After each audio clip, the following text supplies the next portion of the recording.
রাজ্য পুলিশের সঙ্গে হাত মিলিয়ে টাকার বিনিময়ে স্ট্রং রুমে ইভিএম বদলের ছক কষেছিল কেন্দ্রীয় বাহিনী, এমনই বিস্ফোরক অভিযোগ করেছেন বিষ্ণুপুরের বিজেপি প্রার্থী সৌমিত্র খাঁ। বিষয়টি নিয়ে তিনি নির্বাচন কমিশনে অভিযোগ করেছেন। অন্যদিকে তৃণমূল খোঁচা দিয়ে বলছে, হার নিশ্চিত জেনেই আগে থেকে দায় নিজের কাঁধ থেকে ঝেড়ে ফেলতে এমন অভিযোগ করছেন বিজেপি প্রার্থী। বিষ্ণুপুর লোকসভার ইভিএম বন্দী হয়ে রয়েছে বিষ্ণুপুর কেজি ইঞ্জিনিয়ারিং কলেজের স্ট্রং রুমে। কেন্দ্রীয় বাহিনী ওই স্ট্রং রুমে নিরাপত্তার দায়িত্বে রয়েছে।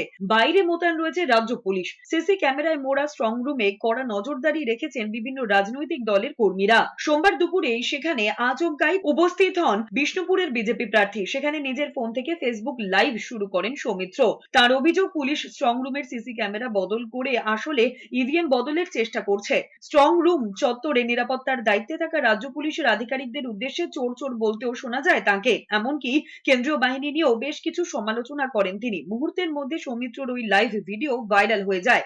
পরে সৌমিত্র দাবি করেন, স্ট্রং রুমের দরজার কাছে রাজ্য পুলিশের যাওয়ার কোনো এখতিয়ার নেই, কিন্তু ছবিতে দেখা যাচ্ছে ইভিএম রাখা স্ট্রং রুমের সামনে রাজ্য পুলিশের এক আধিকারিক পৌঁছে গিয়েছেন। दोनों मिलके ईवीएम दर्जा तक जाके बहुत कोशिश किया, गाड़ी भी लाके दिए थे, तो ये लोग चेंज करने सीसीटीवी तोड़ने के लिए कोशिश किए थे। तो आज भगवान को शुक्र गुजर हूँ जो हम लोग का चौक में बढ़ गया।